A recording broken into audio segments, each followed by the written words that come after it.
ಮುನಿರತ್ನ ವಿರುದ್ಧ 4 ಪ್ರಕರಣಗಳ ತನಿಖೆ ವಿಚಾರಕ್ಕೆ ಸಂಬಂಧಪಟ್ಟಂತೆ ಕೇಸ್ ತನಿಖೆಗೆ ಪ್ರಾಸಿಕ್ಯೂಷನ್ ಅನುಮತಿ ಕೇಳಿದೆ ಎಸ್ಐಟಿ ಮನವಿ ಮಾಡಿರುವಂತಹ ವಿಚಾರ ಗೊತ್ತಾಗಿದೆ.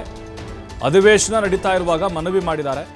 ನಮ್ಮ ಕಾರ್ಯದರ್ಶಿ ಜೊತೆ ಚರ್ಚೆ ಮಾಡಿ ಮಾಹಿತಿ ಪಡಿತೀನಿ ಅಂತ ಮಂಗಳೂರಿನಲ್ಲಿ ವಿಧಾನಸಭೆಯ ಸ್ಪೀಕರ್ UT ಖಾದರ್ ಅವರು ಹೇಳಿಕೆಯನ್ನು ಕೊಟ್ಟಿದ್ದಾರೆ.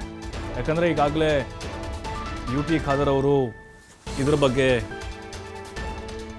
ಮನವಿ ಮಾಡಿದಂತಹ ಸಂದರ್ಭದಲ್ಲಿ SIT ಅವರು ಅದನ್ನು ಪರಿಗಣಿಸಿದ್ದಾರೆ. ಬಟ್ ಇನ್ನೂ ಅಂತಿಮ ನಿರ್ಧಾರಕ್ಕೆ ಬಂದಿಲ್ಲ. ಕಾರ್ಯದರ್ಶಿಯವರ ಜೊತೆಗೆ ಚರ್ಚೆ ಮಾಡ್ತಾ ಇದ್ದಾರಂತೆ, ಮಾಹಿತಿ ಪಡೆದುಕೊಳ್ತೀನಿ ಅಂತ ಹೇಳಿದ್ದಾರೆ.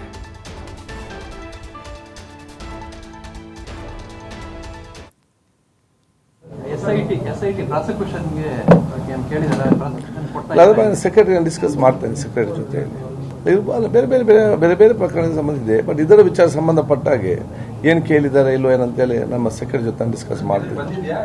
ಅದಕ್ಕೆ ನಾವು ಸೆಷನ್ ಇದ್ದೇವಲ್ಲ ಟೈಮಲ್ಲಿ. ಬಟ್ ವಿಲ್ ಡಿಸ್ಕಸ್ ಸೆಕ್ರೆಟರಿ ಜೊತೆ.